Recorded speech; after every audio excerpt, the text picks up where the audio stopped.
Eh, en los últimos tiempos me empezó a llamar mucho la atención cómo el uso de la inteligencia artificial en distintas disciplinas, ¿no? Esto me parece que es un tema que viene, nosotros vamos a empezar a tratarlo y le agradezco muchísimo, le agradecemos todos aquí al doctor José Ledesma, que es juez de paz de Verón de Astrada, es profesor de grado y posgrado de Derecho Procesal, está en línea y él está trabajando con esto.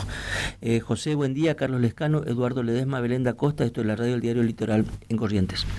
¿Qué tal? Buen día, Carlos, Eduardo y Belén. ¿Cómo están? Saludos para todos. Para José, la gente que está escuchando la radio también. José, contame, ¿cómo es el uso que se le puede dar desde el derecho a la inteligencia artificial? ¿Qué se puede hacer con esto? ¿Qué se hace en este momento? ¿Y por dónde van tus investigaciones, tus estudios, tu acercamiento al tema? Bueno, la inteligencia artificial en realidad es transversal, se aplica a todas las disciplinas y dentro de lo que es el derecho a todas las funciones de los operadores jurídicos, tanto el abogado litigante como jueces, secretarios, funcionarios del Ministerio Público. O sea, cualquier operador jurídico puede utilizar inteligencia artificial para optimizar su trabajo. Claro, esto básicamente lo que hace... Sí, no, por favor, contame. No, lo que hace la inteligencia artificial es optimizar el trabajo. Por ahí me parece importante estos espacios y agradezco, porque la gente piensa que la inteligencia artificial es apretar un botón y hacer, por ejemplo, una sentencia, un dictamen, como que se hiciera mágicamente, digamos, sin ningún tipo de intervención humana, cuando en realidad sí requiere intervención humana. Lo que hace es optimizar el trabajo del ser humano. Y quizá un trabajo que te lleva 90 minutos, 120 minutos hacerlo, con la inteligencia artificial y particularmente con la inteligencia artificial generativa, que es la que tenemos ahora, la más avanzada, digamos, lo podés hacer en 6 minutos, en 10 minutos. Entonces con esto se disminuye la mora judicial también. Se optimiza la tarea y se disminuye la mora judicial, que yo creo que esa es la importancia de aplicar la inteligencia artificial en el derecho y donde debería enfocarse por ahí la gente cuando habla del tema, ¿no? Más que en el bueno, tienen menos trabajo, no, porque a lo mejor yo tengo para resolver, ponerle 20 causas y cada una me lleva 4 horas ponerle cada sentencia. Yo las puedo hacer en 40 minutos, en 1 hora, y entonces en vez de resolver las 20 en 10 días, las voy a resolver en 2 o 3 días. Entonces voy agilizando el trabajo, voy disminuyendo la mora judicial y voy haciendo más eficiente también, porque no es únicamente una cuestión de cuantitativa, es decir, de cantidad de tiempo que yo puedo ocupar en esto, sino también cualitativa, desde el punto de vista de la eficiencia del trabajo. José, pero dijiste algo fundamental, que tanto el abogado defensor como el juez pueden ocupar esto, porque en general estamos poniendo solamente el foco en el juez, pero también el abogado litigante lo puede usar, ¿no es cierto? Sí, todo operador jurídico. Fíjate que incluso el escribano lo puede utilizar para redactar contratos, un contrato que se hace en 60 minutos. Esto es un estudio que hizo la Universidad de Buenos Aires, el Laboratorio de Inteligencia Artificial de la UBA, un contrato que se redactaba en 60 minutos, con el auxilio de la inteligencia artificial se pudo redactar en 6 minutos. Pero es importante recalcar esto, el ser humano en el centro. El ser humano tiene que efectuar un control previo y posterior de los resultados que arroja la inteligencia artificial. Claro que hay una cuestión de procesos que son mucho de los también podríamos hablar un poquito de esto, doctor. Mucho del servicio de justicia se basa también en un encadenamiento de procesos, ¿no? Y esos procesos, muchos de ellos son formularios, son procesos más mecánicos. La inteligencia artificial aplicada a ese tipo de procesos, además de ser más rápida, bajo condiciones de cierta expertise del usuario de la inteligencia, reduce al mínimo el error también, ¿no? Entonces es una herramienta muy importante ahí, no solamente para cortar el tiempo, sino también para evitar fugas humanas por descuidos, por algún problema, ¿no? Sí, de todas formas, hoy en día la inteligencia artificial generativa con la que contamos presenta un margen de error que se llaman las famosas alucinaciones de la inteligencia artificial, es decir, no es infalible, claro. Que algunas tareas, lo que hacen los que se dedican a investigar esto es por tareas específicas. Por ejemplo, en materia de traducción, un 99,9% de eficiencia. Pero hay otras tareas en las cuales tiene un porcentaje menor de eficiencia y por ende sí o sí requiere ese control. Siempre está presente el control humano, pero en otro tipo de tareas requiere mucho más, que sea mucho más estricto el control, porque el funcionamiento de la inteligencia artificial está basado en probabilidades, en algoritmos que implican probabilidades. Entonces, la mayoría de las veces acierta con la respuesta, pero hay veces en que falla y se producen las famosas alucinaciones. De ahí la importancia de siempre revisar la respuesta y nunca tomarla absolutamente por cierta, porque ha pasado en otros países, por ejemplo en Estados Unidos, en Brasil, donde se han citado, por ejemplo, antecedentes de jurisprudencia que no existían, porque no se tomaron el trabajo de verificar si realmente eso existía o no. Bueno, la clave acá, Doc, me parece central es que esto es una herramienta y no un sustituto, digamos, ¿no? Así es totalmente. Fíjate que lo que se hace normalmente es se discrimina por tareas, como yo te decía recién, y dentro de las, no por profesiones o por directamente por ocupaciones, sino por tareas. Dentro de determinadas tareas, por lo menos en las aplicadas al ámbito jurídico, el 12% nada más sustituye al ser humano. El 88% no sustituye al ser humano, es un complemento. Y esto es importante que la gente sepa. La inteligencia artificial es una herramienta más. Es como si yo tuviera, no sé, un martillo, un destornillador, que yo con la mano no puedo hacer determinadas cosas, pero con esa herramienta sí las puedo hacer. Bueno, acá es lo mismo. O digamos, antes se hacía a mano las providencias, acá aplicado al sistema judicial ya se hacía a mano, después salió la máquina de escribir, después salió la computadora, y cada adelanto tecnológico sirve para optimizar el trabajo, pero no sustituye al ser humano. Yo creo que eso es muy importante, y aparte hay una cuestión de fondo también, que no quiero entrar mucho en tecnicismo, porque por ahí la gente a lo mejor no puede entender, que tiene que ver con el diseño constitucional que tenemos nosotros, que jamás un juez va a poder ser sustituido por una inteligencia artificial. Ninguno de los poderes del Estado en realidad. Como sí podría ocurrir con otras profesiones, pero no con con la función jurisdiccional, digamos, no puede ser confiada a un juez. Hay países, por ejemplo, China, que tiene el famoso juez robot, que es como un chatbot conversacional con una imagen de una persona, digamos, que supuestamente hace de juez. Está perfecto, eso funciona. Hay abogados robot también, el abogado de NotPay de Estados Unidos. El tema es el siguiente: esas funciones que se le pueda delegar a un chatbot o a un robot o a un juez robot serían constitucionales en nuestro sistema únicamente si se permitiera una revisión judicial posterior. Es decir, que un juez humano después pudiera revisar la sentencia, por así decirlo, o la decisión que tome ese chatbot. Si no se le permitiera esa revisión judicial posterior, sería inconstitucional. Actualmente, Doc, el uso de la herramienta no tiene límites, en tanto y en cuanto se use como herramienta.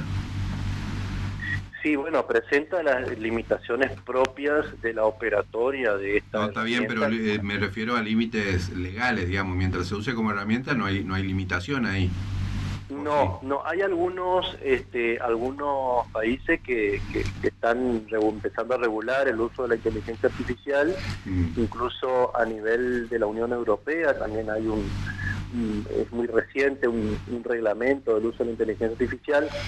Acá en Argentina hubo un proyecto de ley que al final no salió, también para, digamos, está empezando a haber intentos de darle un marco legal al uso de la inteligencia artificial. Hoy por hoy no lo tenemos, y bueno, lo que hacemos básicamente es conducirnos con con mucha cautela, con mucha precaución, porque también sabemos que esto involucra riesgos desde el punto de vista de la seguridad de los sistemas. Tenemos que adoptar recaudos para proteger la privacidad de la gente, porque los datos que nosotros utilizamos son datos confidenciales, que nosotros si introdujéramos esos datos a la inteligencia artificial, pongámosle por nombre ChatGPT, por ejemplo, no sabemos dónde van a parar los datos. Entonces lo que tenemos que hacer es previamente un proceso que se llama de anonimización o pseudonimización para poder ingresar esos datos a la inteligencia artificial, no darle los datos de la gente, digamos. ¿Este es un límite ético o jurídico? Es un límite tecnológico, me parece a mí, y también jurídico, porque nosotros cuando ingresamos al Poder Judicial firmamos un acuerdo de confidencialidad. Y la confidencialidad no solo tiene que ver con que nosotros no divulguemos la información, sino también con que, en este caso estamos ingresando a una plataforma que digamos, no sabemos quién maneja esos datos del otro lado de la plataforma. En el caso de ChatGPT, la empresa que maneja es OpenAI, se llama la empresa que desarrolló el ChatGPT. Hay varias herramientas similares, ¿no? Después está Copilot de Bing, está Gemini, que es la de Google. Digamos, todos tienen los buscadores tienen sus inteligencias artificiales. Pero bueno, de alguna manera implica perder control sobre eso. Por eso es importante el tema de la anonimización o pseudonimización previa al ingreso de datos a la inteligencia artificial. Eso es importante, y por supuesto proteger la seguridad de los sistemas, no utilizar, por ejemplo, las computadoras del trabajo para eso, también por lo mismo, ¿verdad? Sí, más que nada jurídico, no sé si tanto ético. Por ahí la ética pasa por otro lado dentro del uso de la inteligencia artificial. Doctor, más allá de que la inteligencia artificial en sí es bastante intuitiva y medio que todo el mundo la puede utilizar bastante bien, ¿es necesaria una certificación en estos casos por parte ya sea del abogado, del juez, para garantizar de que saben utilizar correctamente estas herramientas? No, yo creo que no es necesario tener, vos decís, un estudio formal. Claro, sí, algún curso, algún taller, ese tipo de cuestiones. Sí, por supuesto que todo eso suma. Yo creo que no es imprescindible, porque hay muchos colegas que yo conozco que son autodidactas y que nunca hicieron un curso al respecto y sin embargo manejan el tema. Yo creo que lo importante es tener presente siempre que uno se tiene que capacitar permanentemente, porque este es un tema además que es demasiado cambiante, demasiado volátil, a tal punto que en un par de semanas se modifican muchas cosas. Entonces uno tiene que estar constantemente actualizándose sobre esto. Yo estoy en varios grupos de colegas sobre inteligencia, estoy en un grupo de exalumnos de un posgrado que hice sobre inteligencia artificial dirigido por Juan Corbalán, que es el director del Laboratorio de Inteligencia Artificial de la UBA, y también en otro grupo de jueces. Ese grupo es internacional, hay jueces de Colombia, México, España, Perú, donde también vamos compartiéndonos todos los días. Son grupos muy activos, grupos de WhatsApp. ¿Hay algún tipo de foro local en Corrientes sobre eso? ¿Hacen algún tipo de capacitación? ¿Hacen algún tipo de encuentro? Bueno, tenemos pensado, el año pasado hicimos un par de jornadas, yo estoy en el Colegio de Magistrados también, sí. Hicimos un par de jornadas sobre el uso de ChatGPT, particularmente en las resoluciones judiciales, que fueron jornadas internacionales. Justamente hubo expositores de diferentes países, de Colombia, México, Perú, España, de Argentina también. Y este año tenemos ganas de armar como un ciclo. Todavía no empezamos a diagramarlo, pero está ahí como idea de hacer un ciclo orientado a la aplicación en la justicia de la inteligencia generativa. Eso acá en Corrientes. Uh-huh. Después en otros lugares del país, por supuesto que sí. Ahora me invitaron a dar clases en una diplomatura de la Universidad San Pablo T de Tucumán. Justamente se llama Inteligencia Artificial Generativa en el ejercicio de la abogacía. Y cuando dice ejercicio de la abogacía se refiere no solo a a la profesión del abogado, sino también del funcionario y del magistrado, ¿verdad? Y ahí hay un plantel docente de aproximadamente 30 funcionarios, abogados, magistrados, que va a tratar el tema. Y otra diplo también en la cual me invitaron a participar, que se va a hacer en el seno de la UNE, que es sobre transformación digital y derecho se llama, y que aborda en realidad un montón de temas vinculados a la tecnología aplicada al derecho, y uno de esos temas es la inteligencia artificial. Y cada vez se advierte mayor interés de los profesionales en aprender esto, lo cual yo celebro. Claro. Me parece que es fundamental. Yo creo que la abogacía del futuro y la magistratura y la función judicial del futuro está enfocada en este tema, en el uso de la inteligencia artificial.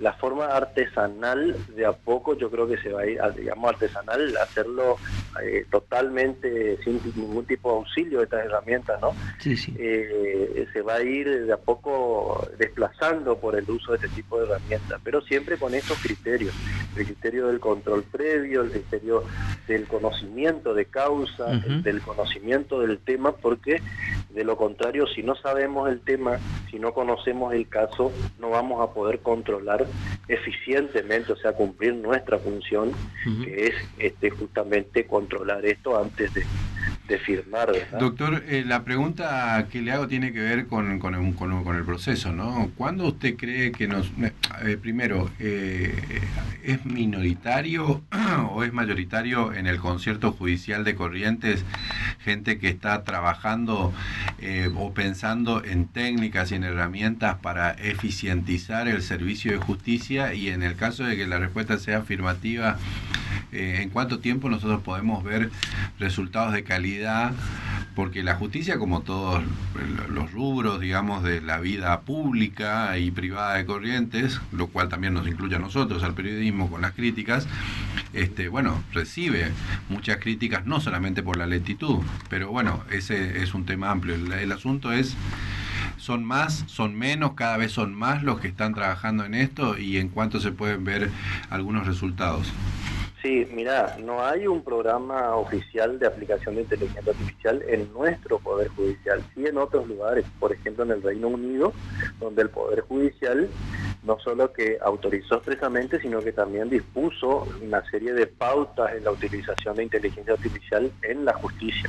Nosotros acá no tenemos eso, entonces cada uno, digamos, se va abriendo paso solo, por así decirlo. Yo conozco varios colegas que ya están utilizando inteligencia artificial. Pasa que también uno lo que hace es un poco investigación de esto, ¿verdad?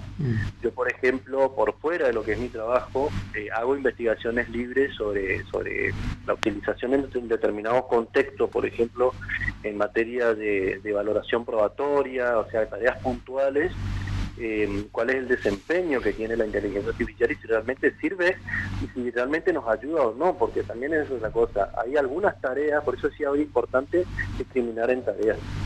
Hay algunas tareas para las cuales la inteligencia artificial tarda más y es un poco más compleja que hacerlo en forma artesanal. Por ejemplo, identificar agravios en un recurso, esto está comprobado por el laboratorio de la UBA, tarda con inteligencia artificial 30 minutos y sin inteligencia artificial 15 minutos. Entonces por ahí no sirve para absolutamente todo. Y yo creo que, bueno, hoy por hoy como no hay un programa establecido, yo creo que es la iniciativa de cada uno.